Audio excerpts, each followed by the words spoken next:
Kenapa kitab-kitab yang lain dirobah oleh ahli-ahli kitab, sementara Quran tidak? Karena di antara jawabannya, kami yang turunkan Quran dan kami pasti yang menjaga Quran itu. Wallahu a'lam. Kalau Wahabi kan biasa. Jangan kan melawan guru, melawan Nabi aja biasa. Bilang orang tua Nabi masuk neraka aja biasa, Wahabi itu. Jadi memang mereka tak beradab. Sehingga guru tahsin ahlus sunnah jauh lebih hebat dan lebih banyak. Guru tahsin ahlus sunnah bersanad. Dan sanadnya bersambung melalui ulama ahlus sunnah juga. Wahabi kalau tak ada ulama ahlus sunnah enggak akan tersambung sanad tajwid mereka.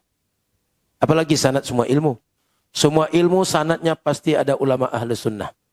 Assalamualaikum warahmatullahi wabarakatuh. Bapak Ibu jamaah dimanapun berada. Ada orang baik mewakafkan tanah 2 hektar di Pekanbaru, tepatnya di daerah Palas. Nah, ini tanah 2 hektar ini kita bangunlah di atasnya asrama 3 lantai 32 kamar. Sekarang santri masih lagi di Nurul Azhar 1. Kita berharap supaya asrama ini selesai bulan Juli tahun ajaran baru 2025, bisalah santri pindah kemari. Dengan santri yang baru nanti bisa belajar nyaman. 3 tahun pertama mereka ngapal Quran, tahun keempatnya mereka baca kitab metode manhaji, tahun kelima prakteknya, tahun 6 life skill. Setelah itu mereka akan bisa membaca kitab, hafal Quran, punya kemampuan belajar. Mereka yang akan melanjutkan tongkat dakwah, tongkat estafet dakwah di Nusantara. Kalau kita bukan penghafal Quran, kita ingin dapat pahala mengalir sampai hari kiamat, mari kita support, kirimkan 2-3 sak semen, batu bata, kerikil. Hadiahkan pahalanya untuk almarhumah ibu, almarhum ayah kita dapat. Rezeki kita berkah, anak-anak kita soleh-solihah, keluarga kita sakinah, mawaddah, warahmah, dan pahalanya pun mengalir untuk mereka. Kalau kita tak mampu menyelesaikan bangunan ini semua, jangan putus asa, kita bersama-sama insya Allah kita bisa. Mari kita salurkan donasi melalui Bank Syariah Indonesia. Nomornya 147, 6-nya 7 kali, 6666666. Bank Rio Kepri Syariah 82011, 6-nya 5 kali, 66666, atas nama Yayasan Tabung Wakaf Umat. Jangan lupa kode transfernya 0101 di akhir nominal transfer. Misalnya 100.000 1000001.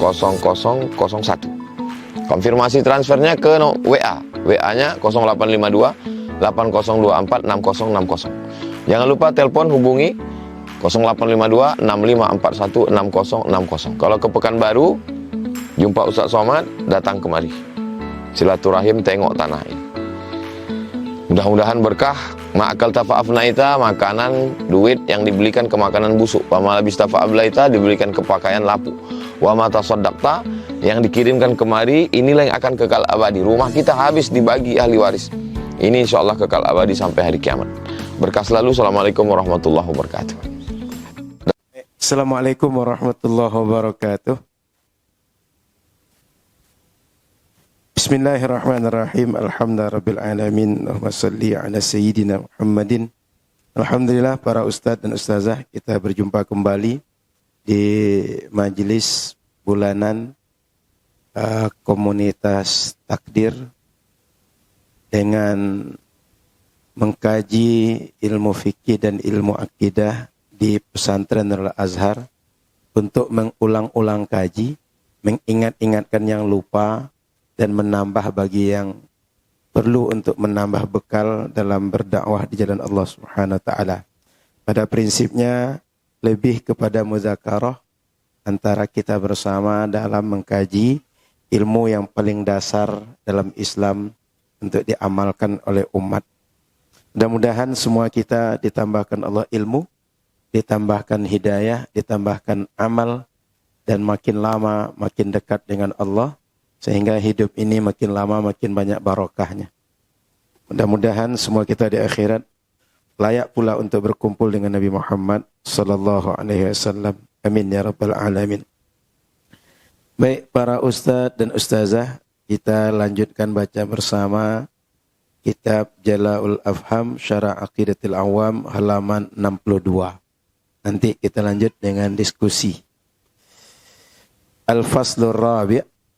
Ini bab yang keempat Sebelumnya sudah kita bahas tentang iman kepada Allah, iman kepada Rasul, kemudian hal-hal yang terkait dengan Nabi dan Rasul. Lalu masuk pembahasan sekarang tentang al-iman terkait kitab-kitab Allah. Rukun iman kan cuma 6. Iman pada Allah, iman pada malaikat, iman pada kitab, iman pada Nabi dan Rasul, iman kepada hari akhir, iman kepada qada dan qadar, yang baik dan yang buruk semua datang dari Allah. Kita masuk pembahasan iman kepada kitab. Fil kutubis samawiyah, terkait pembahasan iman kepada kitab-kitab yang Allah turunkan wahyunya dari langit. Artinya ini bukan hasil cipta manusia, bukan pemikiran manusia, tapi wahyu dari Allah Subhanahu wa taala. Maka para ustadz dan ustazah mesti bedakan bahwa manusia dengan Nabi dan Rasul fisiknya sama, tapi di dalam diri mereka ada wahyu. Kita tak ada wahyu. Wahyu itu bukti validnya adalah mereka menerima wahyu itu kaget, takut, terkesima. Dan mereka tak bisa mengeluarkan wahyu sesuka mereka. Kadang-kadang ditanya oleh orang, jawabannya menunggu lama. Maka wa yas'alunaka 'anir ruh, wa yas'alunaka 'anil anfal, banyak pertanyaan, itu tak langsung dijawab. Kenapa? Karena wahyu itu turun sesuai dengan kehendak Allah. Sesuai dengan inginnya Allah kapan wahyu diturunkan. Al-kutubul mudawwanatul arba'atu. Yang kita bahas terkait iman kepada Allah ini adalah kitab-kitab yang terekam, yang terdokumentasi, yang tertulis yang 4. Mana yang 4 itu? Kitab Taurat, Zabur, Injil, Quran. Kemudian sesi yang keduanya adalah As-Suhuf. Yang kedua adalah kitab-kitab wahyu Allah berbentuk lembaran dikirim kepada Nabi dan Rasul juga. Sehingga kita tak membahas Taurat, Injil, Zabur, Quran saja. Ada suhuf.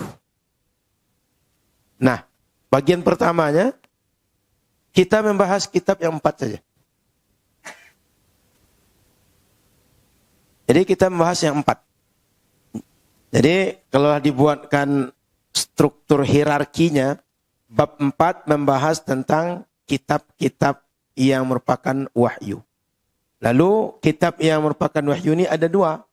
Ada 4 yang terekam, yang tertulis, terdokumentasi. Ada suhuf yang tidak berbentuk kitab. Jadi ada 2 model. Pembahasan kita ini bagian yang kitab yang samawiyah tadi yang sudah terdokumentasi. 4. Qala an-nazimu rahimahullah, berkata As-Sayyid Ahmad Al-Marzuki, pembuat nazam, arba'atun min kutubin tafsiluha, Tauratu Musa bil huda tanziluha, Zaburu Dawuda wa Injilun ala Isa wa Furqanun ala khairil mala. Jadi ada 4 kitab yang Allah turunkan kepada manusia. Tafsiluha, perinciannya, Taurat Musa bil huda, yang diturunkan kepada Musa isinya hidayah. Bil huda tanziluha, yang isinya hidayah yang diturunkan Allah dalam Taurat itu. Zaburu Dawuda, kemudian ada Zabur kepada Nabi Daud. Wa Injilun ala Isa, dan Injil kepada Nabi Isa. Wa Furqanun, dan Al-Quran disebut Al-Furqan di sini, ala khairil mala, kepada khairil mala adalah orang terbaik, Nabi Muhammad sallallahu alaihi wasallam. Dalam Al-Quran itu sering kalimat mala. Qalal mala'u. Itu biasanya adalah pemuka-pemuka kaum. Artinya kalau dibuat arti mala sebagai pemuka kaum itu, semua pemuka yang ada di dunia ini, yang terbaiknya, yang paling afdalnya Nabi Muhammad. Makanya khairil mala. Jadi para ustadz dan ustazah, dari bait yang kita baca tadi ada berapa mufradat kata kunci. Sebaiknya kita ketahui supaya mudah mengartikan redaksi bait keseluruhan. Pertama kalimat at-Tauratu. Qila ma'khudun min wara az-zandu. Ay kharaja naruhu. Fa innaha nurun wa dhiya'u. Kalimat Taurat itu kalimat wara. Apa artinya? Ketika sebuah lampu lilin itu keluar apinya, itu kalimat wara itu digunakan untuk mengistilahkan api yang keluar tadi. Maka ay kharaja naruhu, muncul apinya. Fa innaha nurun wa dhiya'un. Karena Taurat itu adalah nur, cahaya, wa dhiya', dan cahaya yang sangat besar. Dalam Quran dibahasakan matahari itu cahayanya dengan dhiya, bulan dengan nur. Jadi kalau para ustadz dan ustazah jumpa kalimat dhiya dan nur, itu pengistilahan dalam Quran, dhiya untuk cahaya matahari, nur untuk bulan. Keduanya sama cahaya. Tapi dhiya cahaya datang dari dirinya yang sangat besar, nur pantulan dari matahari. Makanya dalam Quran, dalam bahasa Arab akan jumpa dua istilah ini. Dhiya, cahaya matahari, nur untuk cahaya bulan. Apa maknanya? Bahwa dalam Taurat itu hidayah yang sangat luas. Hidayah yang sangat terang. Hidayah yang mencakup semua orang. Kan matahari tak ada batasnya. Semuanya bisa diterjangkau oleh matahari. Kemudian Az-Zabur artinya Alkitab. Wa utliqa ala kitab Dawud alaihi salam. Secara bahasa Zabur itu kitab. Kemudian dinamakan Zabur ini untuk apa? Kitab yang diturunkan kepada Nabi Daud alaihi salam. Sehingga asal Zabur itu kitab yang diturunkan kepada Daud. Padahal dulunya adalah semua kitab Zabur. Sama dengan Baqi'. Semua tanah bisa untuk pekuburan karena tanahnya lembur, itu Baqi' namanya dulu. Tapi kemudian karena Baqi' itu hanya satu yang dekat Nabawi yang populer, orang menyebut asal pekuburan Baqi'. Lalu kemudian yang di samping Nabawi itulah yang terkenal dengan Baqi'. Awalnya bukan nama tempat, tapi karakter tanah yang lembur, yang kalau kita gali mudah, sehingga membuat kuburan itu mudah. Kan kalau tanah keras payah kita buat untuk kuburan. Tanah berbatu, tanah rawa, kan payah. Tapi kalau tanahnya gembur, mudah. Mengurusnya mudah juga. Kemudian Al-Injil. Qila ma'khudun minan najli. Wahuwa istikhraju khulasati syai'i. Injil berasal dari kalimat an-najlu. Apa artinya? Istikhraju khulasata syai'i. Kalau bahasa mudahnya, ibu-ibu memeras kelapa agar dapat saripati kelapa. Paham? Kalau kami itu ketapang. Itu ketapang. Apa bahasa Indonesia itu? Ampas. Kalau habis dia apa? Kelapa di peras itu, ketapang kan? Ampas kan? Nah, ketika ibu-ibu, kan kelapa itu kan biasanya kadang-kadang diperas berapa kali. Saat diperas pertama keluar intinya, itulah an-najlu dalam bahasa Arab. Mengeluarkan inti sesuatu. Mengambil inti daripada sebuah saripati sesuatu. Itulah an-najlu dalam bahasa Arab. Biasanya ibu-ibunya kelapa diperas berapa kali? 2 atau 3? Ada yang 3 ya. Nah, begitu mengeluarkan yang pertama itu, saripati itu, dalam bahasa Arab, an-najlu. Wa summiya kitab Musa alaihi salam bidzalik listikhlasihi nuril Taurah. Disebut kitab kepada Nabi Isa dengan Injil, yang berasal dari kalimat an-najlu, listikhlasihi nurit Taurah. Karena isinya adalah merupakan saripati dari nur yang ada dalam Taurat. Jadi Taurat itu isinya nur. Isinya hidayah. Inti daripada inti pula itu lagi. Itulah Injil. Kan kemarin ada istilah kan. Inti daripada inti kan. Core of the core kan. Anda dengar istilah debat presiden kemarin. Inti daripada inti. Nah, Injil tuh. Inti daripada inti itu. Injil itu lah. Dalam Taurat. Sudah nur. Sudah hidayah. Inti daripada itu. Dalam Injil. Wa minhu qila lil walad najlu abihi. Maka berdasarkan kalimat an-najlu ini, orang kadang bilang kepada anak-anak, ini najlu abihi, ini najl bapaknya nih. Apa najlu bapak itu? Sudah turunan bapaknya, kopian bapaknya. Macam itu bapaknya, macam itulah dia gitu. Itu kalimat Injil itu. Najlu abihi listikhlasihi minhu. Karena bapak ini menyerap semua yang berasal dari, anak menyerap semuanya dari bapaknya. Kira-kira kalau anak saya Abdullah mirip saya masuk akal atau tidak? Kalau perangainya sesuai dengan saya masuk akal atau tidak? Karena dia meniru saya. Sehingga kata orang Arab,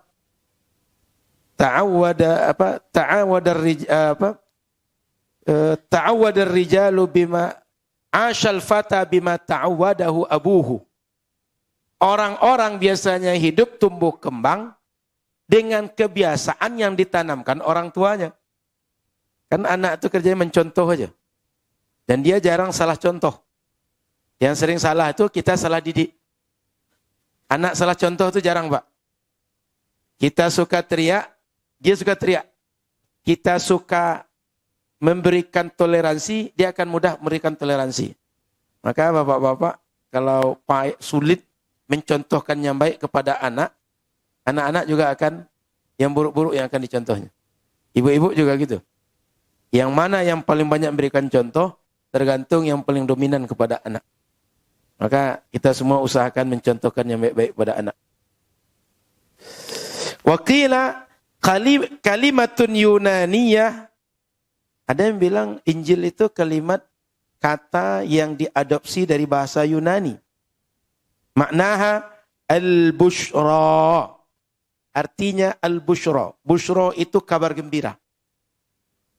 Kabar gembira yang beritanya itu dahsyat, bushra. Jadi Injil ada berapa persepsi. Di antaranya dari kalimat an-najlu. Yang kedua dari kalimat yang diambil dari bahasa Yunani. Arti bahasa Yunani berita gembira. Arti bahasa Arab inti dari sesuatu. Al-Furqan. Ismun min asma'il Qur'an. Satu di antara banyak nama Al-Quran. Ada Alkitab, ada Al-Furqan, ada An-Nur, ada berbagai macam nama untuk Al-Quran. Maka Al-Furqan satu di antara nama-nama Al-Quran. Maknahu al-fariqu bainal haqqi wal batil. Quran itu disebut Furqan karena memisahkan sehingga terang oleh kita mana yang hak dengan yang batil. Al-fariq yang memisahkan, yang membedakan antara yang hak dengan yang batil. Al-mala'u asyraful qawmi. Asyraful qawmi itu bahasa kita pemuka-pemuka kaum. Maka di antara gen manusia yang terhormat itu disebut dengan syarif. Di Riau ada Sultan Syarif Qasim. Syarif itu bahasa lainnya Sayyid. Bahasa lainnya adalah Habib. Maka esok hari Senin insyaAllah datang ulama Maroko ke sini. Beliau sebut dengan Asy-Syarif. Karena keturunan Al-Hasani. Turunan Nabi Al-Hasani. Hari Ahad depan datang dari Makkah beliau Syekh Zakaria Talib Al-Husaini. Jadi keturunan Nabi jalur Husaini. Yang Maroko mewarisi keilmuan keluarga Syekh Abdullah dan Ahmad bin Siddiq Al-Ghumari, Syekh Abdul Aziz Al-Ghumari, yang dari Makkah mewaris keilmuan Syekh Muhammad Yasin Al-Fadani. Kedua sanad ini sanad yang paling otoritatif dalam keilmuan hari ini. Dua sanad ini sanad terbaik dalam keilmuan. Dan itu datang ke Riau. Berkumpul di sini. Mulai tanggal 29 Juli sampai 7 Agustus. Tanggal 4 Agustus sampai 7 Agustus berkumpul 2 bulan di sini. InsyaAllah. Jalur Hasan satu, Husain satu. Jalur ilmu Maroko satu, jalur Makkah satu. Yang kedua-duanya juga mengambil jalur dari Mesir. Ulama-ulama Mesir. Baik. Para ustaz dan ustazah. Wal muradu bihi huna, maksud asyraful qaum, kalimat malak itu, al-anbiya wal mursalun. Para pemuka kaum di sini maksudnya para nabi dan rasul. Jadi pemuka kaum, setiap kaum itu nabi dan rasul yang paling tinggi derajatnya. Wa khairul mala'i, dan yang terbaik di antara semua pemuka kaum tadi adalah Sayyiduna Muhammad sallallahu alaihi wasallam. Nabi kita Nabi Muhammad sallallahu alaihi wasallam. Maka kita sering menyebut Imamul Anbiya wal Mursalin. Imam para nabi, imam para rasul. Nah, setelah jelas oleh kita mufradatnya, baru kita masuk pada maksud dari bait itu apa. Penjelasan 2 bait tadi apa? Yajibu ala kulli mukallaf. Wajib ala kulli mukallaf, bagi setiap mukallaf. Ala itu huruf jar. Dalam huruf Arab disebut dengan maknanya lil isti'la. Menyatakan mesti, harus.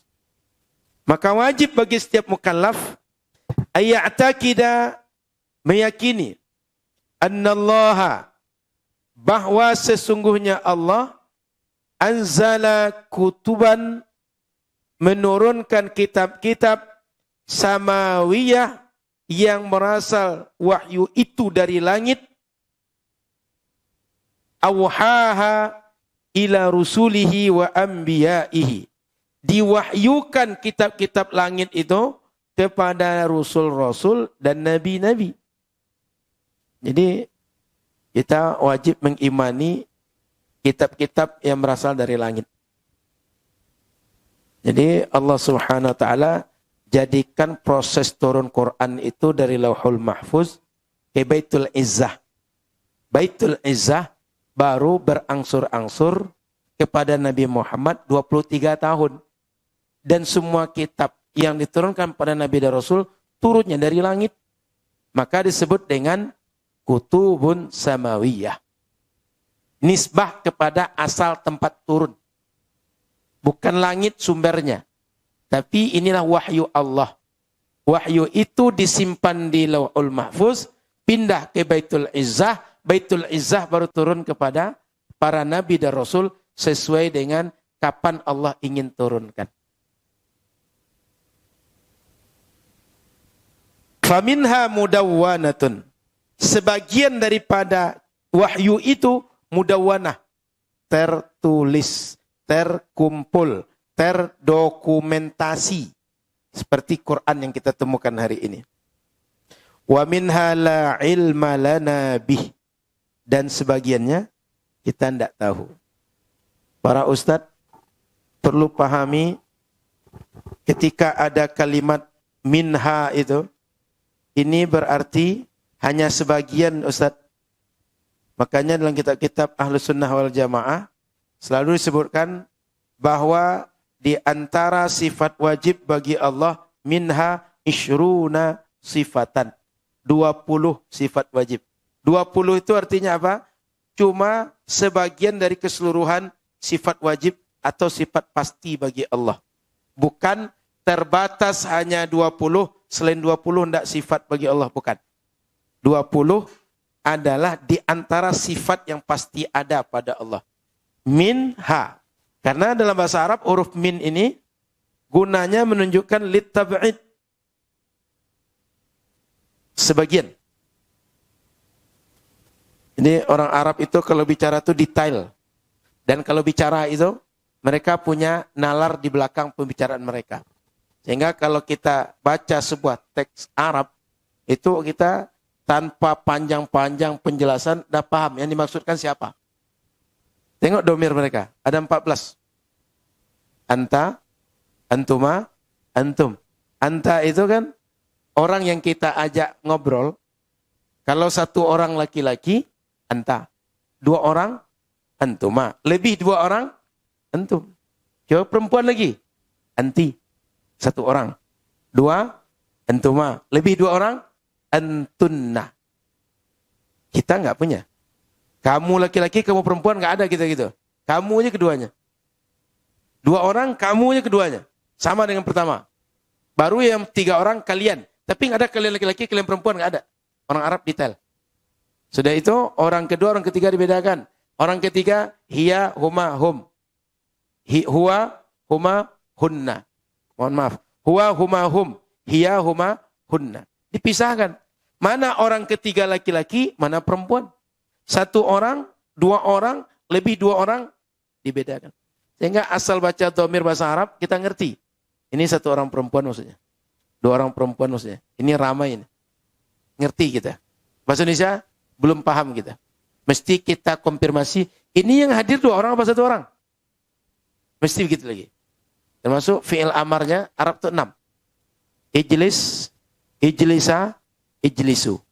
Ijlisi, ijlisa, ijlisna. Kenapa? Yang diperintah mungkin 1 orang laki-laki, 2 orang laki-laki, lebih 2 orang.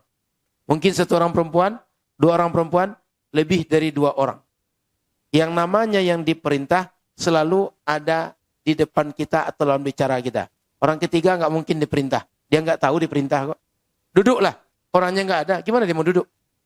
Kan perintah itu tujuan untuk dikerjakan kan? Orangnya nggak tahu. Gimana bisa diperintah? Makanya nggak ada perintah untuk orang ketiga. Yang ada perintah untuk orang kedua. Orang kedua maksudnya mukhatab, lawan bicara.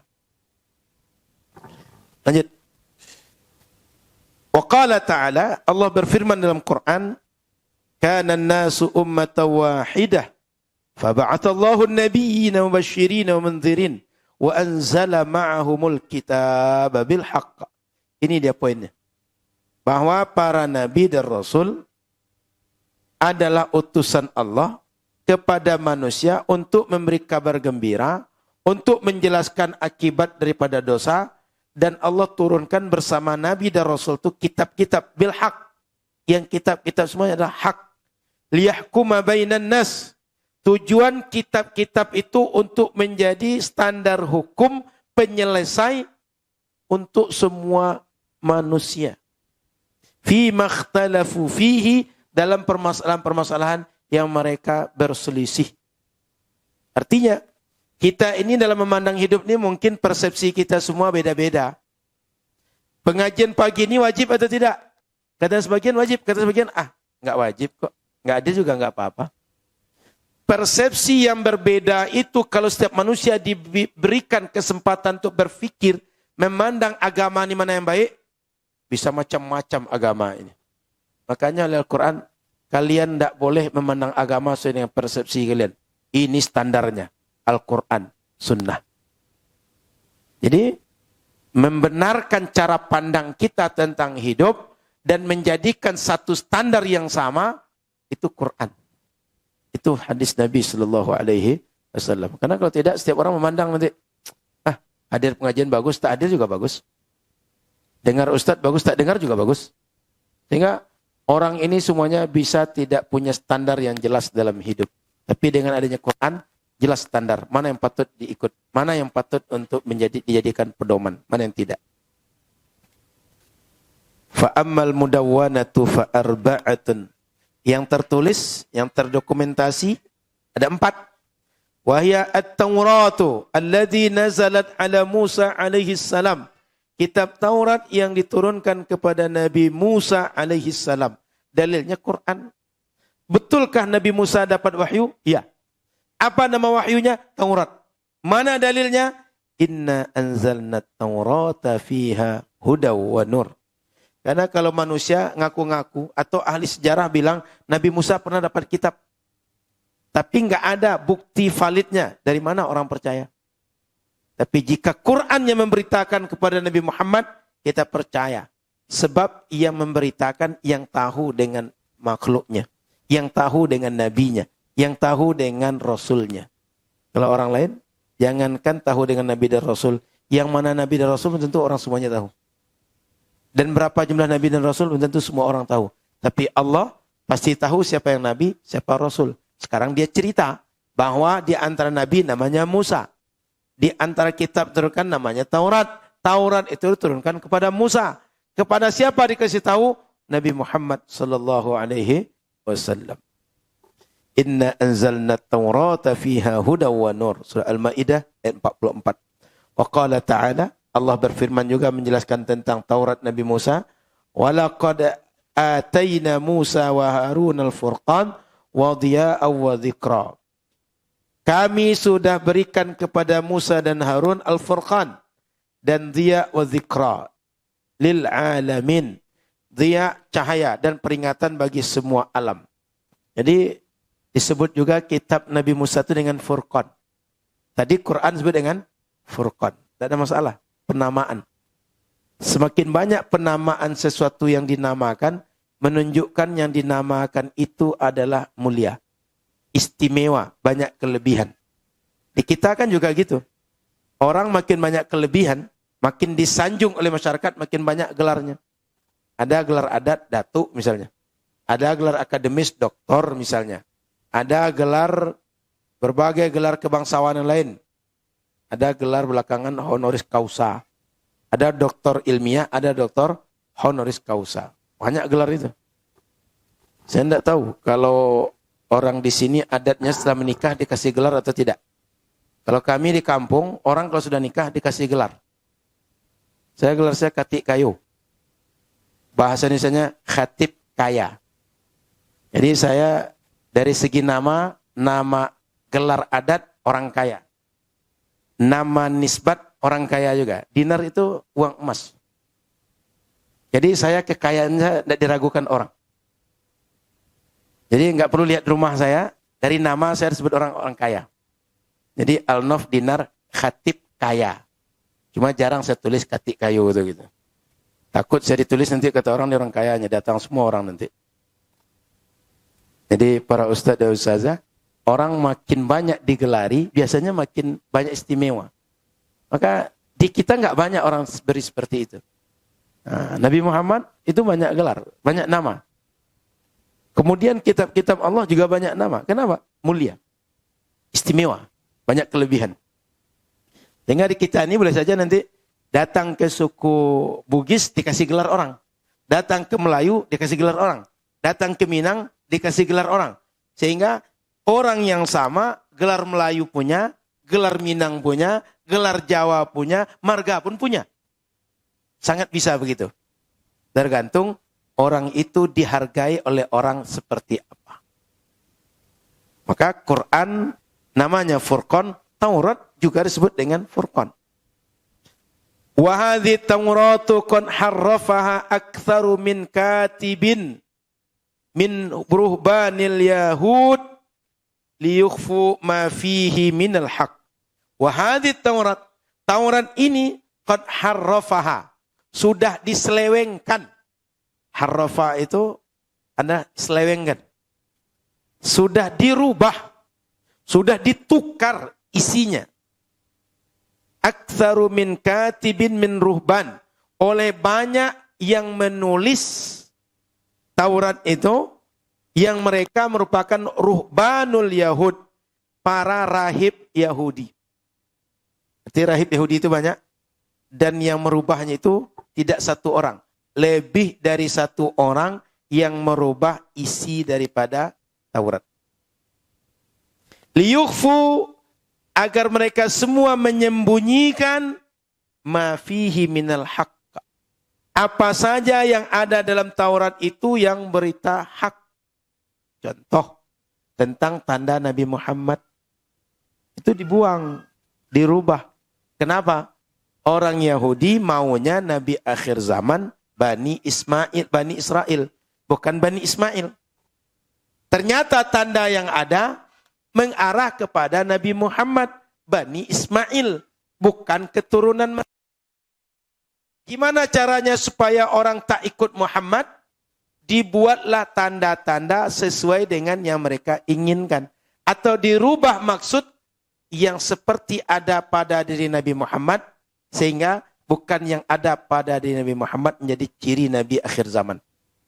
Supaya apa? Orang jangan percaya dengan Muhammad dan percaya dengan Nabi palsu yang berasal dari kaum mereka. Karena mereka pengennya Nabi akhir zaman dari kaum mereka. Itu contoh. Falladhi indahum minat Taurati sahihah huwa ba'duha faqat. Maka yang ada pada mereka, orang umat Yahudi itu, berasal dari Taurat yang sahih, huwa ba'duha faqat. Sebagian saja. Sebagian dirubah. Yang sejalan dengan mereka tak dirubah. Yang tak sejalan, dirubah. Di situ bedanya Quran dengan kitab yang lain.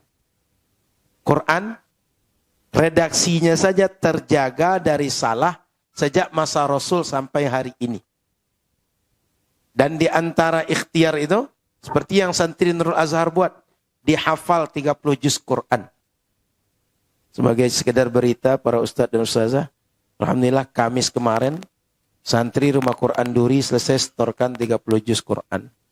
Hari Jumat kemarin santri di sini selesai juga satu orang setorkan 30 juz Quran. Sehingga santri di sini sudah 24 anak yang selesai setor 30 juz. Dari sekarang yang jumlahnya 140. Sebab yang datang terakhir 75 anak, mundur berapa orang, tinggal 71 kalau tak salah. Jadi santri kita sekitar 140, 24 diantaranya selesai menyetorkan 30 juz. Alhamdulillah. Kemudian Bapak Ibu yang rahmati Allah Subhanahu wa taala, Quran itu terjaga dari perubahan redaksi. Yang kedua, dari segi isi dan maknanya. Bagaimana caranya? Ulama menuliskan tafsir. Ini tafsir yang nampak oleh kita ya, Tafsirul Kabir. Dan itu Tahrir wa Tanwir, Tafsir Ibnu Katsir. Nah, itu tafsir-tafsirnya loh. Untuk menjelaskan maksud Quran. Sehingga Quran itu terjaga redaksinya dengan penghafal yang banyak, terjaga maksud isinya dengan dipelajari oleh para ulama dan dituliskan tafsirnya, serta banyak ilmu berkhidmah untuk Quran. Para ustadz dan ustazah, yang paling paham Quran itu ulama tafsir. Yang paling paham hadis itu ulama hadis. Sehingga adalah aneh orang hari ini tak pernah belajar hadis, tapi mudah-mudah menghukumi ini hadisnya dhaif. Orang dhaif macam dia tahu dari mana hadis dhaif? Tidak pernah belajar hadis dhaif. Sebenarnya hadis yang dhaif atau dia yang dhaif? Paham maksud saya? Dhaif itu kan lemah. Dhaif ilmu, dhaif iman. Yang lemah ilmu dan iman dia. Tapi dia karena lemah, hadis yang dituduhnya dhaif. Ustadz dan ustazah perlu tahu bahwa ulama membagi ada hadis namanya statusnya sahih, kemudian hasan, kemudian dhaif, kemudian nanti ada maudhu'. Nanti hasan ini adalah pembagian, dhaif adalah lagi pembagian, sahih adalah lagi pembagian. Semua ini, status ini adalah standarnya ijtihad ulama hadis. Sehingga bisa saja ada ulama menyimpulkan sebuah hadis sahih, yang lain mengatakan dhaif. Dan sebaliknya. Dan bisa saja ulama sepakat sebuah hadis semuanya sahih. Atau hasan saja semua sepakat. Atau dhaif semua sepakat. Maka sahih, hasan, dhaif kesimpulan hasil analisa ulama. Setelah dikajinya sanad, matan, oh hadis ini dhaif, hadis ini hasan. Maka yang namanya kesimpulan ulama bisa sama satu ulama dengan yang lain, bisa beda. Saya ulang. Yang namanya kesimpulan ulama, sama kita baca buku sekarang nih. Saya membaca buku yang sudah ditulis. para ustadz membaca buku. Kesimpulan kita mungkin sama, mungkin beda. Kenapa? Karena kita semua menganalisa dengan ilmu masing-masing kita. Sehingga wawasan kita berpengaruh. Niat kita berpengaruh terhadap apa yang kita simpulkan. Para ulama mungkin sama kesimpulannya, mungkin beda. Sebab mereka berijtihad. Mereka mengkaji. Yang namanya hasil kajian, hasilnya bisa sama satu ulama dengan yang lain, bisa beda. Tugas kita, ikutlah yang kita percaya, yang kita husnuzon, yang kita bisa menurut kita yakini. Yang tidak, enggak usah, biar yang lain. Yang lain pun ikut yang dia yakin. Dan enggak perlu, ini dhaif, enggak boleh diamalkan, enggak perlu begitu. Menurut Anda tidak, menurut kami diamalkan. Dan catatan penting bagi semua ustadz dan ustazah, ulama hadis sepakat hadis dhaif diamalkan. Tapi ada kriterianya. Contoh, satu, tidak bertentangan dengan kaidah umum syariat. Sehingga tak menghalalkan yang haram. Atau sebaliknya. Contoh yang kedua, hadis dhaif ini tidak dhaif sekali. Dalam artian, kecil betul kemungkinan nisbah kepada Rasul. Maudhu' tidak, tapi kecil betul. Yang ketiga, kalau diriwayatkan dengan sigat tamrid, menunjukkan hadis ini dhaif. Contoh, kadang ustaz-ustazah jumpa hadis ruwiya. Pernah jumpa? Ada rawa, ada ruwiya. Ruwiya itu artinya diriwayatkan. Menunjukkan hadis ini belum bisa dipastikan sahihnya. Ada kemungkinan hadis ini dhaif. Itu contoh bahwa hadis dhaif boleh diamalkan dengan kriteria-kriteria. Tapi poin pentingnya adalah ulama hadis sepakat hadis dhaif diamalkan. Namun ada ranahnya, ada kriterianya. Dan hadis dhaif tak sama dengan hadis maudhu'. Hadis maudhu' itu bukan dari Rasul, tapi dinisbahkan kepada Rasul. Hadis dhaif dari Rasul, cuma tingkat validasinya betul seperti itu dari Rasul atau tidak, itu yang berbeda ulama. Saya ulang, hadis dhaif itu betul dari Rasul. Tapi validasinya, apakah 5%, 10%, 100%, itu yang berbeda. Yang 100% sahih, yang sangat kecil nisbahnya, dhaif. Tapi maudhu' itu memang bukan dari Rasul. Saya bicara, lalu saya bilang, qala Rasulullah. Yang bilang itu saya. Yang buat konsep itu saya. Yang buat pernyataan saya. Tapi dinisbahkan kepada Rasul. Itu maudhu'. Tapi kalau dhaif, dari nabinya memang begitu. Cuma tingkat validasinya, betulkah seperti ini dari nabi? Atau ada perubahan di tengah? Atau sebagiannya? Ini yang menyebabkan standarnya turun dari sahih kepada dhaif. Jadi ustaz-ustazah mesti bedakan dhaif dengan maudhu'. Karena orang Wahabi sering menggiring kita, itu dhaif, gak usah diamalkan. Itu maudhu', padahal dhaif. Itu sering begitu. Maka jangan mudah terintimidasi dengan pemikiran Wahabi. Termasuk Wahabi itu, ini kata ulama gini, kalau kita ini gini. Kalau para ustadz pandai baca kitab, jika kata orang Wahabi, ada dalam kitab ulama, usahakan tengok langsung isi kitabnya. Karena kenapa? Kalau ada dalam kitab-kitab yang referensi ulama sejak dahulu, ternyata beda dengan yang kita tahu, atau yang umum diamalkan umat, kemungkinan Wahabi bermain data. Dipotongnya yang sesuai kemauan dia, ditutupnya yang tak sesuai kemauan dia. Maka yang sering itu, contoh dalam I'anatul Talibin, dikatakan bahwa tidak ada itu tahlilan. Kan sering gitu. Dia lupa bahwa yang dimaksud dengan yang tak ada itu, yang tak boleh itu, hal-hal yang spesifik. Bukan tak ada tahlilan secara umum. Sama macam kita ini. Ada orang mengamalkan tasawuf itu kerjanya tidur sepanjang hari. Kan tasawuf itu bukan itu sebenarnya. Tapi ada orang, dia sufi gitu ya, sehingga sepanjang hari tidur aja. Yang lain kerja orang zikir terus. Apa yang dilakukan oleh orang Wahabi? Dia mengatakan bahwa kalau tasawuf kerja orang tidur aja, pemalas. Masa ajaran Islam macam itu? Padahal yang tidur itu satu orang, bersuluk 1000 orang, yang tidur cuma satu orang. 9.999 berzikir, itu dinafikan. Nah, itu gaya orang Wahabi itu.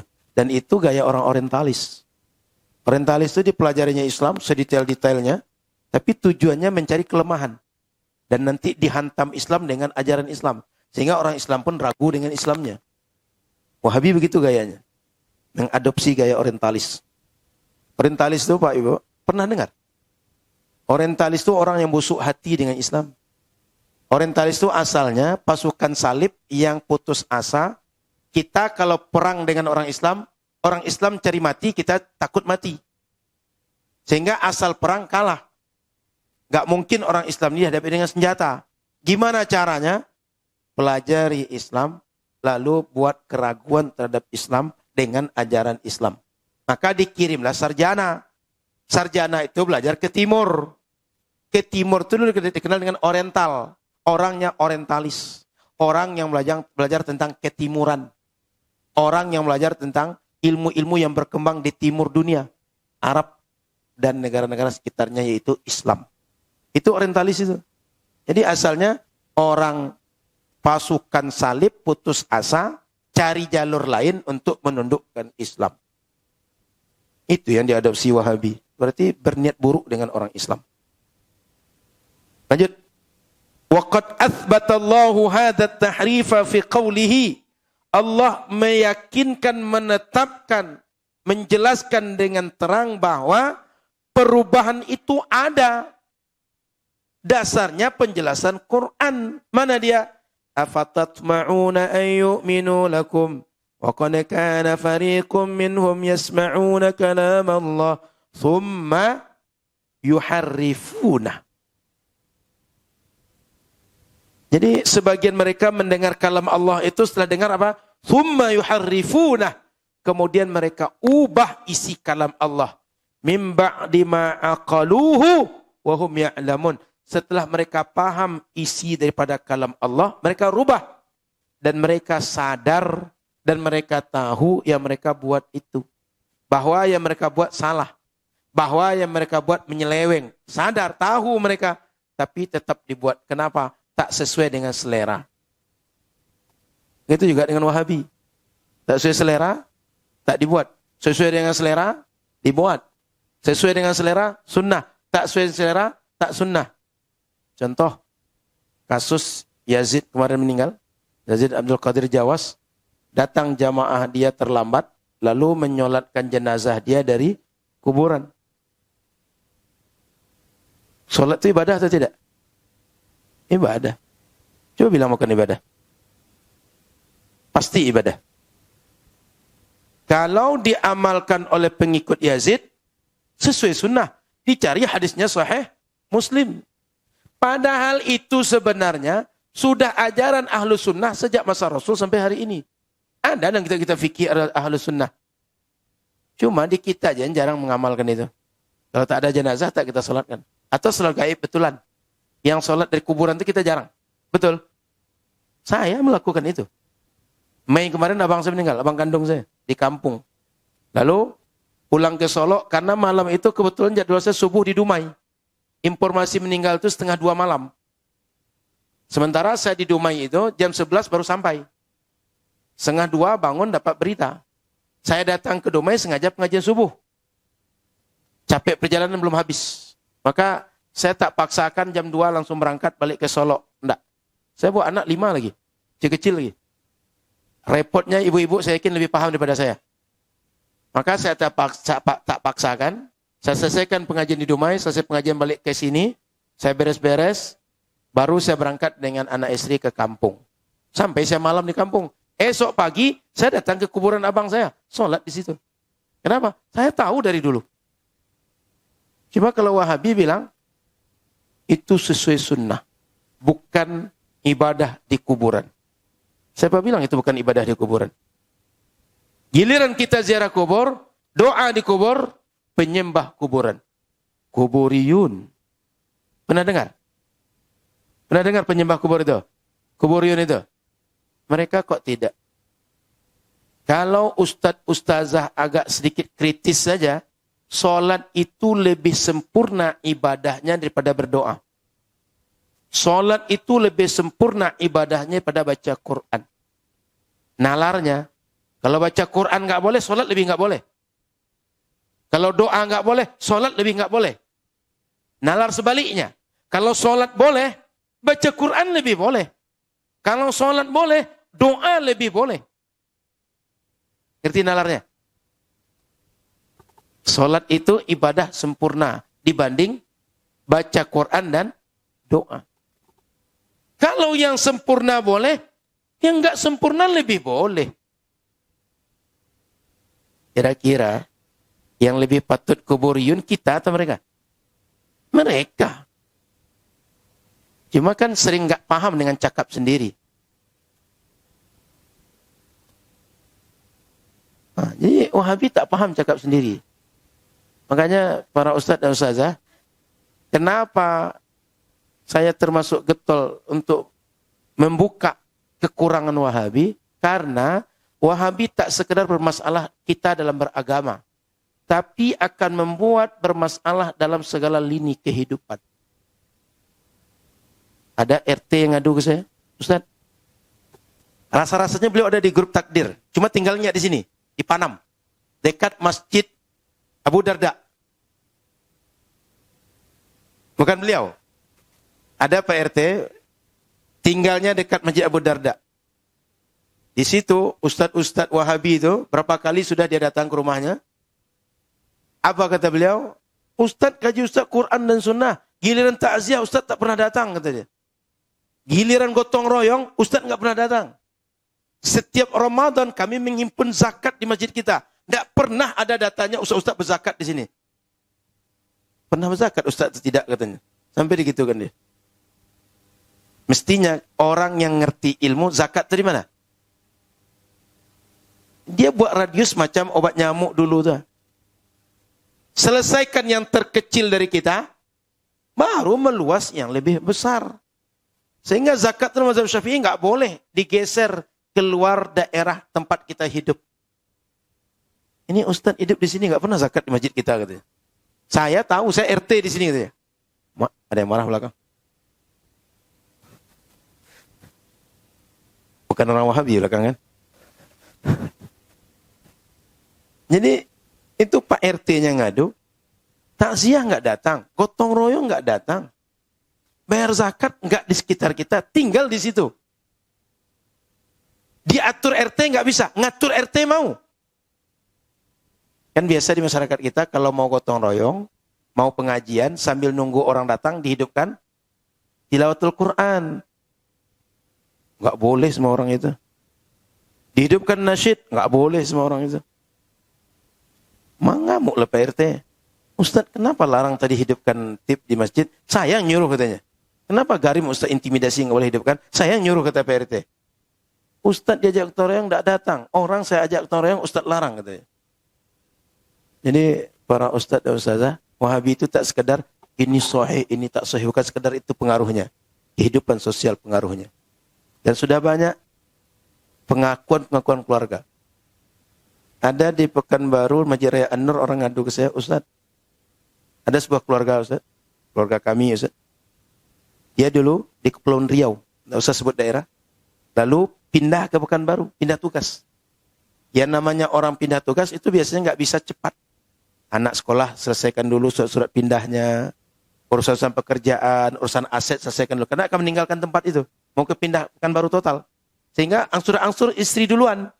6 bulan ke depan baru suami.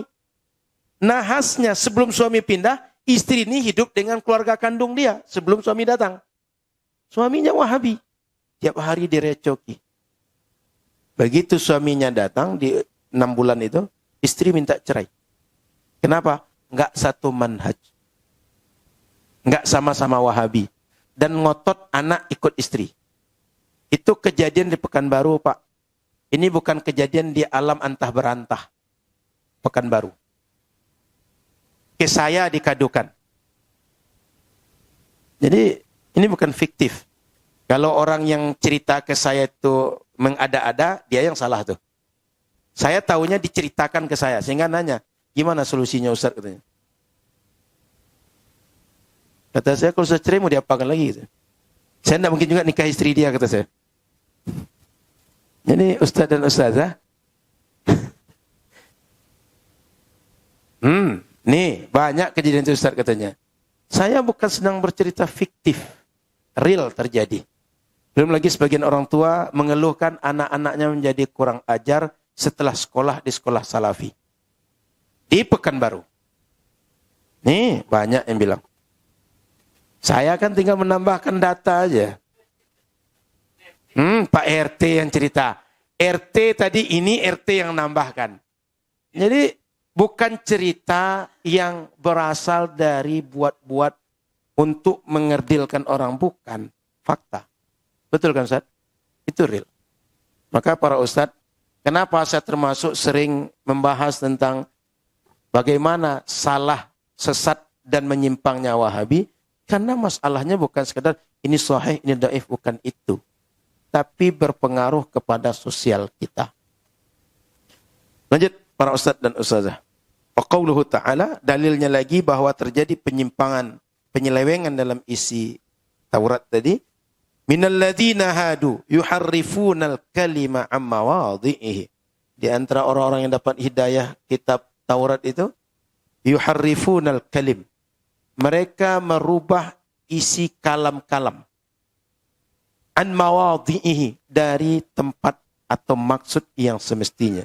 Maknanya mereka sengaja merubah substansi, sengaja merubah isi daripada kalam Allah yang disampaikan kepada mereka dalam Taurat. Jadi 2 ayat Quran minimal buktinya terjadi penyelewengan Taurat.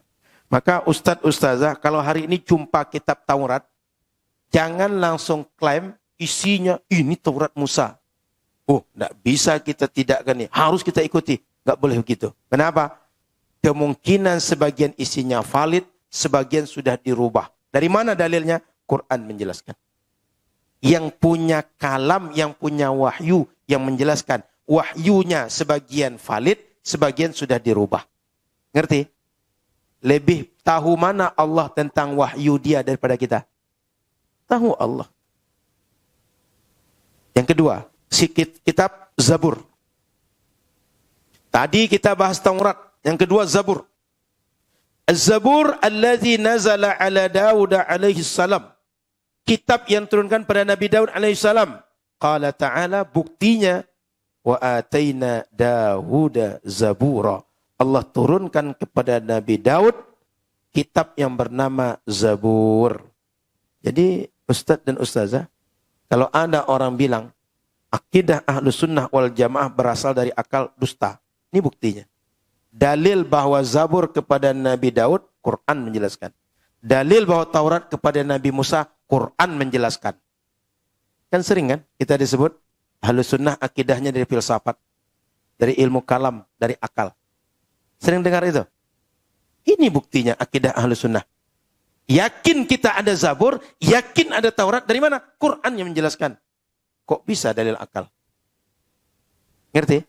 Belum lagi kalau kita cerita nanti tentang alam barzakh, pertanyaan malaikat, nikmat dan azab kubur, kiamat terjadi, kebangkitan manusia, dikumpulkan padang mahsyar, kemudian hisab, kemudian nanti sirat, kemudian syafaat, kemudian nanti orang masuk surga tanpa hisab, telaga Nabi Muhammad, itu tak ada dalil akal di situ. Semuanya dalil nakli. Makanya kalau ada orang Wahabi bilang akidah Ahlus Sunnah berasal dari akal, itu dusta, itu fitnah, framing jahat terhadap Ahlus Sunnah. Nggak ada Ahlus Sunnah gitu. Dalilnya dalil nakli dan akli. Ini bukti dalil nakli itu. Al-Injil, bahwa Injil diturunkan oleh Allah, alladzi nazzala ala Isa alaihi salam, diturunkan kepada Nabi Isa, dalilnya Quran.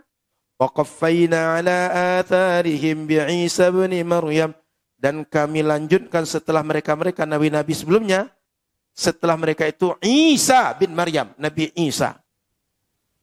Musaddiqan lima baina yadayhi minat Taurat. Fungsi Isa ini membenarkan ajaran yang diturunkan di dalam Taurat. Jadi Nabi Isa ini bukan membantah Taurat kerjanya, tapi menyempurnakan, membenarkan ajaran Taurat. Sama Nabi Muhammad. menyempurnakan, membenarkan ajaran Taurat, Zabur, Injil. Bukan untuk menafikan, bukan untuk membantah, tapi membenarkan. Tapi yang dibenarkan itu perlu dipahami, yang masih wahyu dari Allah. Yang sudah perubahan nafsu orang-orang penulis wahyu, itu tak lagi terjaga dari Allah. Sehingga tidak dibenarkan yang seperti itu. Faqad dakhalaha ma dakhalaha minat tahrif. Juga termasuk ke dalam kitab-kitab Injil itu berbagai hal perubahan. Bi'aidi aktsara min katibin min qasawisatin nasara. Lebih dari satu orang daripada uskup. Apa istilahnya? Uskup. Pastur. Orang Nasrani. Ini bukan satu orang. Pasturnya lebih dari satu orang yang merubah. Anggap macam kita orang takdir ini semuanya uskup. Masing-masing merubah satu kalimat aja. Ada berapa perubahan? Ustaz takdir berapa sekarang Ustaz Kurniawan? Kalau 90 orang, satu orang kontribusi satu kata saja. Ada 90 penyelewengan.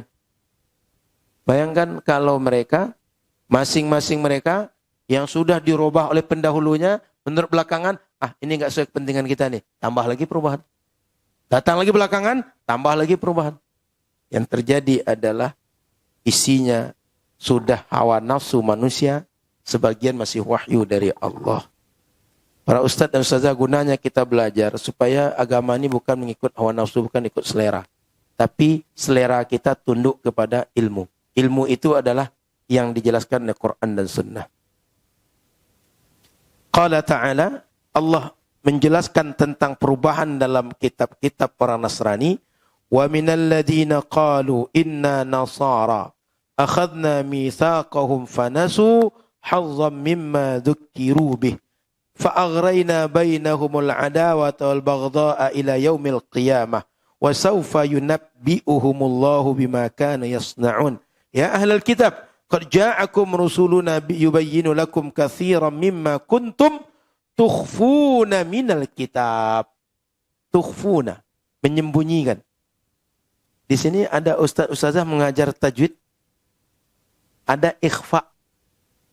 Tahu ikhfa? Bunyi huruf itu tersembunyi, enggak nampak. Samar. Tukhfuna, itu dia. Ikhfa, tukhfuna, itu berasal dari kalimat yang sama. Maka orang ahlul kitab, pemuka agama tadi kerjanya menyembunyikan sebagian isi kitab. Datanglah Nabi berikut, dijelaskan bahwa dulu ada penjelasan dalam Taurat begini, Zabur begini. Cuma pemuka agama sembunyikan. Itu Ustaz dan Ustazah. Jadi kitab Injil isinya sebagian yubayyinu lakum katsiran mimma kuntum tukhfuna minal kitab. Para nabi berikutnya datang menjelaskan yang disembunyikan oleh para ahlul kitab. Itu artinya banyak ahlul kitab yang menyembunyikan isi asli daripada Injil. Walladhi yu'tabaru qariban minas sihhah minal anajil, dan yang dianggap di antara banyak yang beredar itu, Injil yang banyak beredar, dan yang dianggap qariban minas sihhah, yang tingkat kevalidannya tinggi atau agak dianggap sahih lah. Bainal anajil, di antara Injil-Injil yang tersebar, huwa Injilu Barnaba. Injil Barnabas. Kan ada Yohanes, ada Lukas, ada Matius. Di antara semua Injil yang paling dekat kepada valid, Barnabas. Fa innahu yukhaliful anajil al-mudawalatal aliyah allati wada'aha mata wa Yuhana wa Luqa wa Marqas mukhalafatan kabirah. Karena isi dari Barnabas itu yukhalif, bertentangan dengan al-anajil, dengan Injil-Injil al-mutadawalah yang tersebar, al-haliyah sekarang, allati wada'aha, allati yang wada'aha dibuat oleh Mata, Matius, Yuhana, Yohanes, Luka, Lukas, Markus. Mukhalafatan kabiratan. Perbedaannya sangat kentara. Jadi Barnabas itu kalau dibandingkan dengan yang 4 tadi, itu kentara sekali, isinya tak sama. Sehingga yang agak dekat kepada valid, itu Barnabas. Kalau selain Barnabas, itu sudah banyak penyelewengan isinya. Begitu saja. Maka kalau ada di antara ustaz-ustaz kita nih, yang punya ilmu syar'inya kokoh, nanti bagus juga kaji-kaji isi Injil.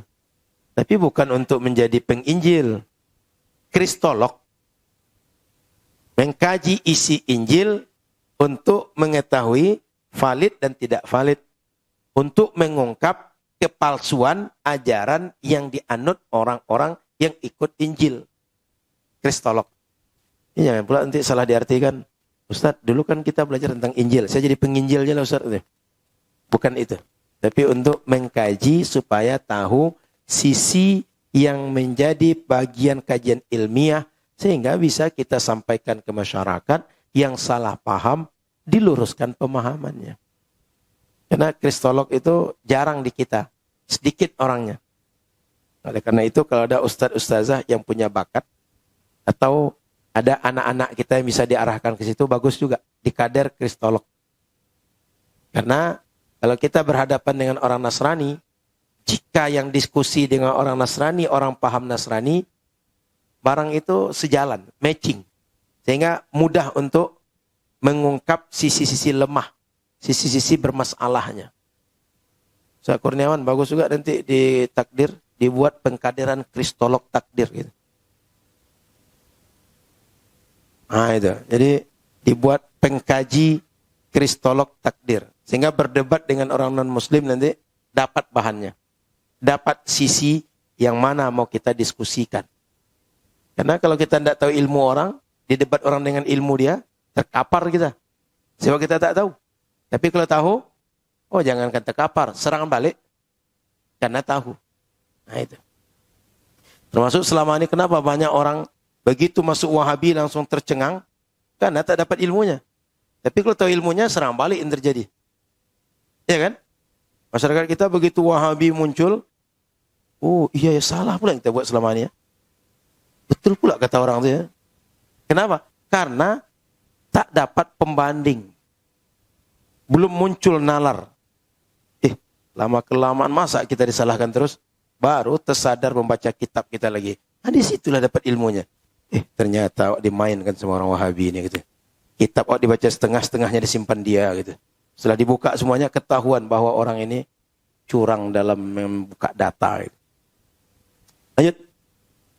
Kitab yang keempat, Quran. Kitab kita. Alladzi nazzala ala nabiyyina Muhammad sallallahu alaihi wasallam. Yang diturunkan pada Nabi Muhammad sallallahu alaihi wasallam. Qala ta'ala, kata Allah, inna nahnu nazzalna alaika Qur'ana tanzila. Kami yang turunkan pada kalian Quran. Surah Al-Insan. Wa anzalna ilaikal kitaba bil haqqi musaddiqan lima bayna yadayhi minal kitab wa muhaiminan alaih. Wa anzalna ilaikal kitab. Al-kitab itu Quran. Musaddiqan lima bayna yadayhi minal kitab. Untuk membenarkan kitab-kitab sebelumnya. Wa muhaiminan alaih. Dan untuk menjadikan lebih dibanding yang lain. Faqala ta'ala inna nahnu nazzalna dzikra wa inna lahu lahafizun. Dzikra itu Quran maksudnya. Kami yang menurunkan Quran dan kami yang akan menjaga Quran itu. Wa anzalan Taurata wal Injila min qablu hudan linnas. Dan diturunkan Taurat dan Injil sebelumnya, sebelum Al-Quran sebagai hidayah bagi manusia.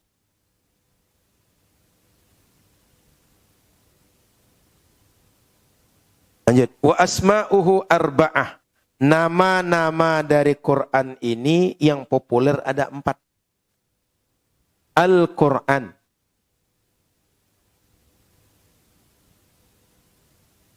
Quran ini ada bacanya Quran. Dihilangkan hamzahnya. Ada baca Quran bacanya Quran. Bukan koran. Apalagi simpang koran. Manggoran langkap ke sana itu. Jadi Al-Quran ada Al-Quran. Keduanya ada. Disebutnya tarkul hamzi, dibuangkan hamzah, lughatu Quraisyin. Ini biasa cara pengucapan orang Quraisy. Al-Quran. Gitu ya. Ada Quran, ada Quran. Wal kitab, nama yang lain Al-Kitab. Nama yang lain Al-Zikru. Nama yang lain Al-Furqan. Kama dallat alaihil ayatus sabiqatu. Seperti yang disebutkan, yang ditunjukkan oleh ayat-ayat yang sudah kita sebutkan sebelumnya. Jadi Quran kadang sebut dengan Al-Kitab, kadang Az-Zikru, kadang dengan Al-Furqan, kemudian Al-Quran sendiri. Wa adadu ajzaihi 30 juz'a. Jumlah juznya 30. Sehingga kalau ada yang lebih dari juz 30 berarti kemungkinan tambah juz amma, ditambah dengan juz pokat, juz lemon, juz koktel dan segala juz. Jadi juz Quran itu 30 saja. Lebih dari itu sudah banyak juz tambahan dari pasar buah. Wa adadu suwarihi, jumlah suratnya 114 surat. Wa adadu ayatihi, qala Ibnu Abbas radhiyallahu anhuma, kata Ibnu Abbas jumlah ayatnya 6.606. Jadi jumlah ayat ini 6.616. 6.616. Ada yang menyebut 6.236. Ada yang menyebut 6.666. Kenapa berbeda? Berbeda dalam menghitung angka saja, bukan pada ayatnya. Contoh Al-Fatihah. Kalau disebut dia 7 ayat, disebut 8 ayat, yang mana yang ke-7, mana yang 8? Itu beda ulama. Apakah bismillah bagian Fatihah atau tidak? Itu menjadi beda hitungan nanti. Tapi yang mana saja ayat Quran, sepakat ulama. Penghitungannya baru tidak sama. Sama rukun sholat. Kalau baca buku-buku ahlus mazhab Syafi'i, sebagian rukun sholat sebut 13. Sebagian 18, sebagian 21. Kenapa terjadi itu? Cara hitungnya nggak sama. Ada yang menghitung tumak ninah tegak sendiri. Ada yang menghitung i'tidal dan tumak ninah 1. Rukuk dan tumak ninah 1. Kalau hitung tumak ninah tegak sendiri, bisa 18. Belum lagi kalau rukun itu termasuk niat keluar dari sholat. Maka cara menghitungnya menyebabkan jumlah rukun sholat berbeda. Bukan rukun sholatnya yang berbeda. Cara menghitung yang berbeda. Paham Ustaz dan Ustazah? Sama nih. Berapa yang hadir nih? Kalau dihitung dengan anak-anak, katakan yang hadir 100. Enggak masuk anak-anak, 90. Tapi yang dihitung semua yang hadir ini juga. Sama yang dihitung. Cuma yang satu nisbahnya termasuk anak yang hadir. Yang satu enggak masuk anak. Tadi yang dihitung, semua yang ikut peserta takdir. Yang tamu-tamu enggak dihitung. Rupanya ada berapa orang? Dia bukan peserta takdir, tapi pengen ikut pengajian. Maka cara menghitung, poin yang mana yang dilihat, menyebabkan perbedaan dalam menghitung. Bukan ayat yang mana saja yang jadi perbedaan. Bukan. Yang mana yang dihitung sama. Tapi jumlah penghitungan beda ulama. Ada 6.616. Ada 6.236. Ada 6.666. Jadi Ustazah, perbedaan itu adalah hasil menisbahkan penghitungan kepada yang mana. Bukan yang mana yang dihitung. Objek yang dihitung sama. Nggak berubah, nggak berbeda. Wa adadu kalimatihi, jumlah katanya alhamdulillahi rabbil alamin. Jika dihitung satu-satu kata itu, jumlah kata seluruhnya 77.934. Pernah Ustazah menghitung macam itu? Sedetail itu ulama menghitung Quran. Sehingga kalau ada orang bilang jumlah ayatnya kurang dari itu, kemungkinan sudah ada yang ditukar orang.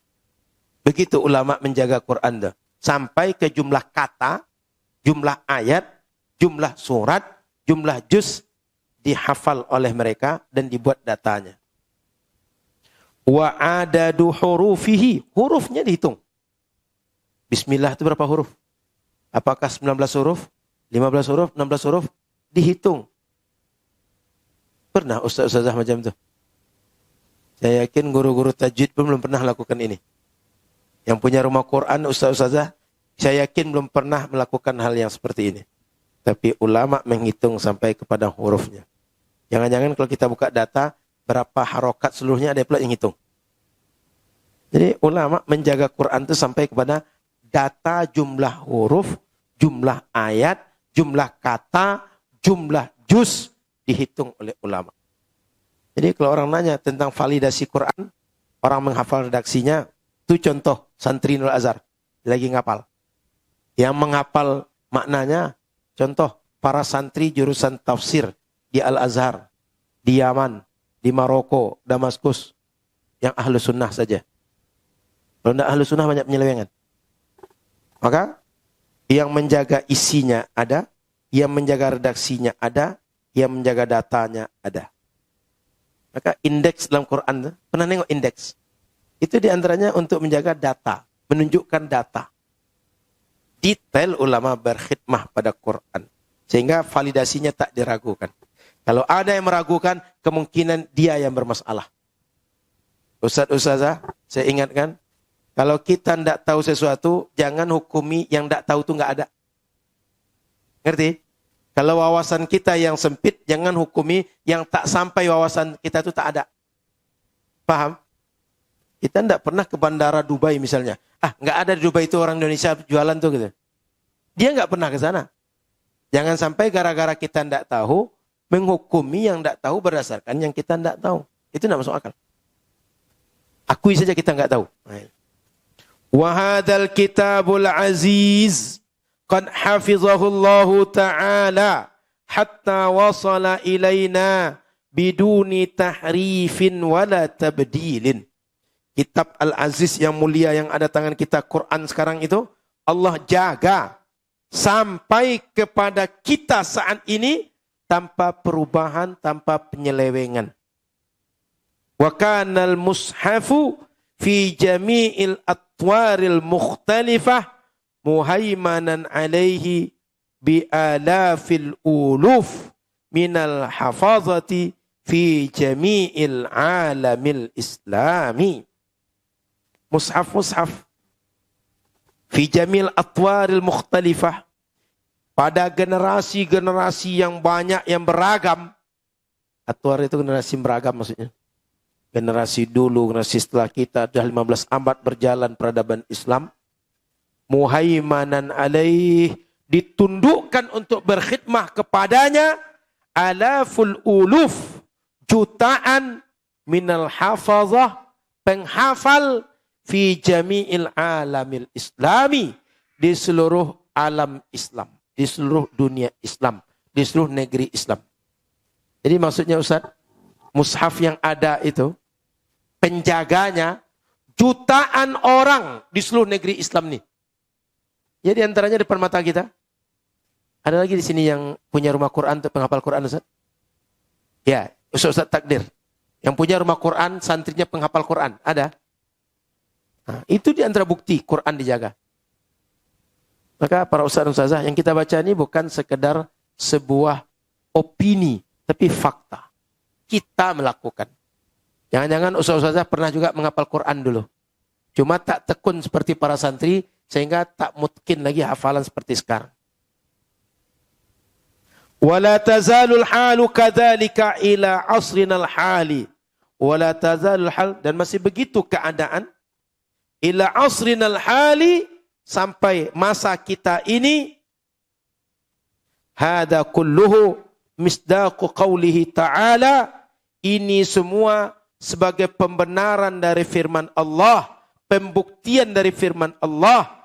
Inna nahnu nazzalna dzikra wa inna lahu lahafizun. Kami yang turunkan Quran dan kami pasti yang menjaga Quran itu. Wallahu a'lam. Silakan Ustadz Ustazah kita diskusi. Dalam bahasa Arab, domir nahnu itu tak selamanya berarti al-musyarakah ma'al ghair. Tak selamanya berarti bahwa yang berkata atau yang menjadi subjek itu dia bareng, banyak orang. Tapi ada dua fungsi dhamir nahnu dalam bahasa Arab. Mu'azzam nafsah, mengagungkan diri orang yang bicara, membesarkan diri orang yang bicara. Sama macam kita. Saya bicara sendiri tapi saya bilang, kami orangnya tinggal di Palas. Padahal yang bicara cuma satu orang, maksudnya saya. Dalam bahasa Arab namanya mu'azzam nafsah. Membesarkan dirinya yang dia cuma satu seakan banyak orang. Yang kedua baru musyarakah ma'al ghair. Baru maknanya bahwa yang melakukan itu banyak, lebih dari satu subjek. Di situ kita perlu paham. Sehingga nahnu itu jangan diartikan selalu bahwa musyarakah ma'al ghair, bersama-sama dengan yang lain. Itu kalau ada orang mengartikan begitu, jangan-jangan dia salah paham nanti. Berarti Tuhan itu lebih dari satu. Buktinya, yang menurunkan Quran, kami kata Al-Quran. Ngerti? Berarti Tuhan itu lebih dari satu. Bukan. Maka mesti paham fungsi dalam bahasa Arab. Dan Quran diturunkan mengikut kaidah bahasa Arab ini. Sehingga Quran ketika mengatakan nahnu, semua nahnu dalam Quran itu, dan semua dhamir yang menunjukkan nahnu itu bukan berarti Tuhan lebih dari satu. Tapi mu'azzam nafsah. Kalau yang belajar kitab-kitab kayak Mutammimah, Kawakib, insya Allah jumpa istilah-istilah ini. Atau kitab-kitab Matan Jurumiyah tapi hasyiahnya, jumpa penjelasan ini. Gitu Ustaz. Sehingga maksudnya bukan Tuhan lebih dari satu. Sehingga kami banyak. Tapi adalah mu'azzam nafsah. Diartikan musyarakah pun bisa. Apa arti musyarakah? Ketika Quran turun prosesnya terlibat malaikat. Ketika malaikat terlibat Nabi. Dari Nabi sampai kepada kita terlibat para penghafal Quran. Sehingga terserah mau diartikan hakikat atau majas. Kalau hakikat dengan pemahaman dhamir tadi, kalau majas terlibat orang-orang lain, terjaganya Quran dan sampainya Quran kepada kita. Gitu Ustaz. Wallahu a'lam. Cukup ya? Oke, silakan yang lain kalau ada pertanyaan. Silakan Ustaz. Baik. Kenapa kitab-kitab yang lain dirobah oleh ahli-ahli kitab sementara Quran tidak? Karena di antara jawabannya umat Nabi Muhammad dimuliakan Allah dengan satu tradisi sanad. Yang kedua, umat Nabi Muhammad dikaruniakan Allah sifat wasatiyah. Litakuna syuhada'i 'alan nas. Litakuna syuhada'a 'alan nas. Itu disebutkan. Umat Nabi Muhammad orangnya wasat, tengah-tengah. Moderat bahasa lainnya. Bahasa lain juga adil, sportif, objektif, jujur. Umat yang lain enggak punya ini Ustaz. Enggak ada sanad Ustaz. Bahkan umat yang lain itu sebagian sudah ratusan tahun nabinya meninggal baru dituliskan kitabnya. Nabi Muhammad tidak. Nabi hidup, itu sahabat masih nulis sebagian Quran itu. Sehingga Ustaz perlu tahu. Kalau ada yang bilang bahwa Quran itu ditulis di masa abad kedua. Hadis-hadis tulis abad kedua. Itu ditulis dengan tertib. Ditulis dengan sistematis. Tapi tulisan pribadi, yang dokumentasi pribadi di masa Rasul sudah ditulis. Sudah ada. Makanya ketika membukukan Quran, orang-orang yang biasa nulis Quran di masa Nabi dikumpulkan oleh Zaid bin Sabit. Data mereka lah validasinya yang mana saja Quran. Itu Ustaz. Kalau ada yang bilang bahwa kan dilarang di masa Nabi nulis Quran. Dan Nabi melarang sahabat nulis Quran. Yang dilarang itu adalah orang-orang yang dianggap Nabi, ini tak bisa membedakan mana Quran, mana hadis. Sehingga tercampur baur. Tapi yang dianggap Nabi ini orang ngerti, dibiarkan oleh Nabi. Sehingga Quran itu dah tulis sejak masa Nabi. Hadis dah tulis sejak masa Nabi. Di masa abad kedua, dibuat tertib rapi, sistematis. Bahkan Quran di masa Abu Bakar jadi ditulis, Masa dulu nggak ada Ustaz. Di masa Abu Bakar ditulis rapi. Dilanjut di masa Utsman bin Affan. Sehingga Quran yang kita kenal sekarang Rasam Utsmani. Rujukannya pola penulisan di masa Sayyiduna Utsman bin Affan. Dulu nggak ada itu Ustaz. Yaitu kita wasat, pertengahan. Sehingga bagi kita, Nabi kita ikut, dan Nabi itu bukan untuk kita selewengkan, bukan untuk kita khianati. Umat dulu Nabi jadi khianati, apalagi keluarganya. Umat dulu gitu Ustaz. Maka para ustaz dan ustazah, kenapa umat dulu tak terjaga? Kesalahannya bukan pada kalam Allahnya, tapi pada karakter umatnya. Dan kenapa bisa berubah juga? Itu hikmahnya Quran datang belakangan. Quran tidak bisa dirubah lagi Ustaz. Sehingga semua perubahan yang ada dulu bisa dikonfirmasi oleh Quran. Quran kalau masih ada perubahan, nggak ada yang konfirmasi Ustaz. Sehingga umat ini nggak bisa membedakan mana yang benar, mana yang salah. Tapi dengan adanya perubahan kitab dulu, kemudian ada Quran, kita jelas Quran saja yang dipedomani. Sebab valid isinya, yang lain nggak valid. Itu Ustaz. Itu diantaranya. Tak ada tradisi sana, kita umat moderat, kemudian kita umat terakhir. Dulu bukan umat terakhir. Wallahu a'lam. Ada lagi? Kalau tak ada, karena waktunya sampai, silakan Ustaz. 11.35. Setelah ini kita cukupkan. Silakan Ustaz.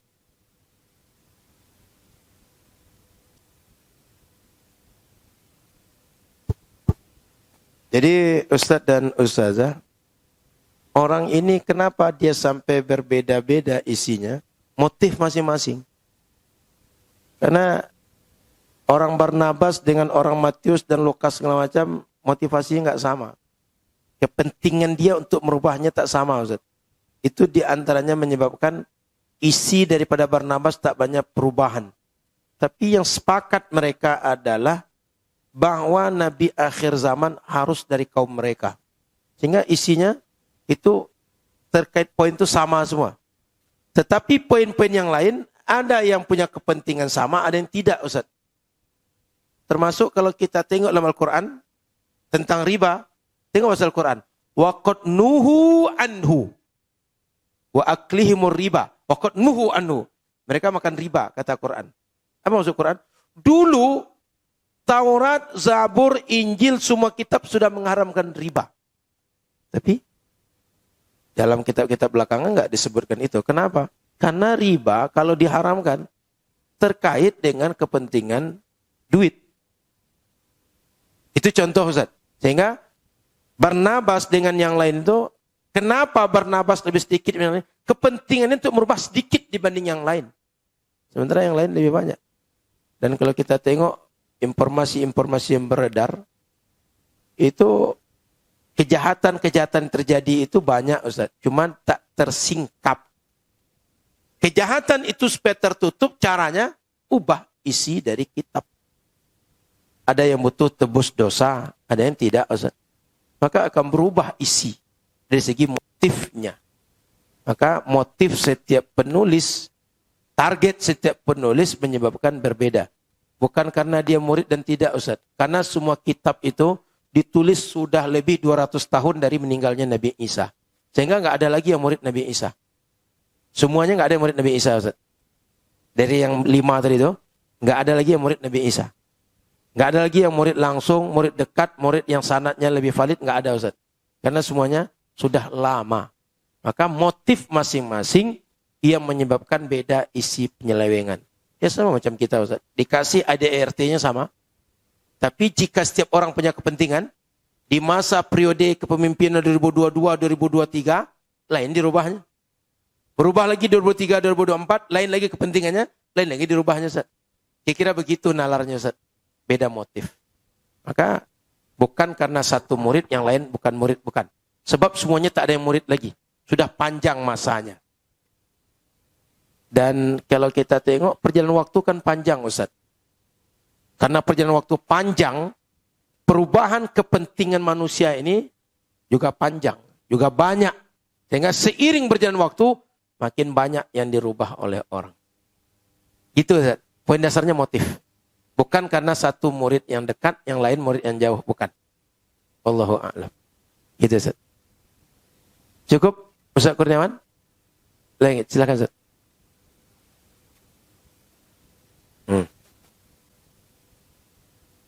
Sebenarnya tahsin ini Ustaz, yang bagus-bagus tuh ahlu sunnah banyak.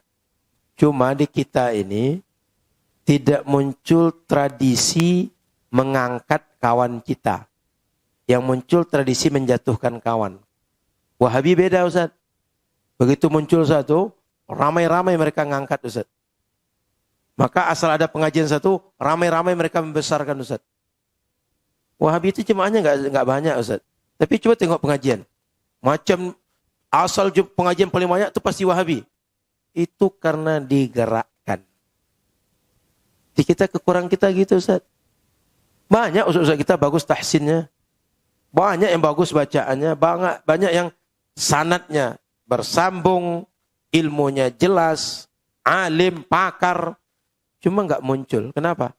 Kebudayaan kita menjatuhkan bukan mengangkat. Kalau Wahabi dia ngangkat Ustaz. Kenapa? Karena kepentingan sama. Kita sama-sama butuh branding. Kita sama-sama butuh ikon. Kayak orang dagang Ustaz. Jadi iklan kita mesti kuat. Di antara iklan kuat, sama-sama kita besarkan yang ditokohkan. Itu satu Ustaz. Yang kedua, kenapa mereka pakai Quran Madinah? Sebenarnya ini tidak ada masalah Ustaz. Itu metode saja. Karena bagi mereka Quran Madinah ini Quran yang paling dekat kepada Rasam Utsmani. Sebenarnya tidak ada masalah Ustaz. Kenapa tak pakai Quran terjemah? Itu sebagian dari metode. Cuma kalau ada orang yang pengen punya niat buruk, itu bisa juga. Tak dikasih terjemah supaya guru-guru bisa menanamkan doktrin sesuai maunya guru. Sehingga murid nggak tahu. Ikut aja. Kalau yang punya niat buruk Ustaz. Yang memang tersimpan niat busuk dalam hatinya. Sehingga orang mau dibilang apa saja, ikut. Gitu. Kenapa? Ya namanya murid tradisinya ngikut guru. Apalagi kalau ahlu sunnah ini muridnya itu patuh-patuh. Beradab, berakhlak. Kalau Wahabi kan biasa. Jangan kan melawan guru, melawan Nabi aja biasa. Bilang orang tua Nabi masuk neraka aja biasa, Wahabi itu. Jadi memang mereka tak beradab. Sehingga mereka biasa bagi mereka hal-hal seperti itu. Nah, supaya mereka tak melawan, jangan dikasih senjata. Guru dia punya senjata, murid jangan kasih senjata. Itu sudah gaya lama itu Ustaz.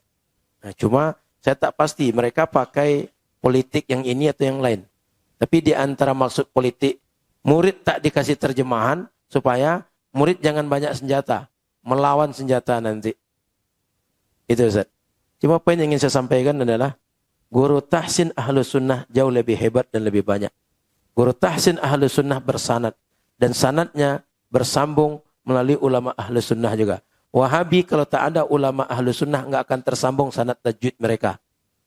Apalagi sanad semua ilmu. Semua ilmu sanadnya pasti ada ulama ahlu sunnah. Itu Ustaz. Cukup Ustaz? Baik, dicukupkan insyaAllah. Jadi saya ingin saya sampaikan pada ustaz-ustazah adalah terkait wacana keilmuan yang tersebar masyarakat. Asal kita rajin ngaji, paham kita nalar berfikir ilmu kita, itu bisa menjawab berbagai hal yang dibuat ragu oleh orang. Berbagai keyakinan Wahabi itu bisa dijawab. Kenapa? Kita tahu konsep dasarnya. Menyimpangnya di mana? Itu bisa dijawab. Kan kadang-kadang sebenarnya nalar itu tinggal dibalik-balikkan ke mereka. Mudah aja. Contoh, bahwa ulama itu semuanya bisa salah, bisa benar. Sehingga kita nggak mesti ikut ulama. Pertanyaan sederhananya gini Ustaz. Kalau ulama bisa benar dan salah, kamu lebih bisa benar dan salah. Jika ulama karena nalar itu tak patut diikut, kamu lebih patut tak diikut. Gitu Ustaz. Cuma kan di kita kadang-kadang ulama bisa benar salah. Iya juga ya. Berarti tidak mesti kita ikut. Kadang intimidasi begitu Ustaz. Padahal nalar yang benar adalah jika ulama bisa benar dan salah, kamu lebih bisa salah. Ulama salah sedikit, kamu lebih banyak salah kamu. Mesti begitu. Jika itu kan Imam Syafi'i bisa benar dan salah. Tinggal tanya, kamu ikut siapa? Albani. Imam Syafi'i Albani kalau diuji lebih benar mana? Lebih banyak salah mana? Ngerti? Lebih bisa banyak benar mana Albani dengan Imam Syafi'i. Itu Ustaz. Di kita kan sering terintimidasi. Langsung terpojok aja. Padahal sebenarnya ini adalah nampaknya aja yang wah gitu. Isinya enggak ada gitu. Gitu Ustaz. Wallahu a'lam. Jadi mari kita ngaji terus sehingga kita ini bisa untuk mempertahankan keilmuan dan beramal dengan ilmu dan menjawab syubhat dan kebatilan yang muncul terus di masyarakat. Semoga manfaat. Mohon maaf salah dan kurang. Subhanakallahumma bihamdika asyhadu an la ilaha illa anta astaghfiruka wa atubu ilaika. Assalamualaikum warahmatullahi wabarakatuh.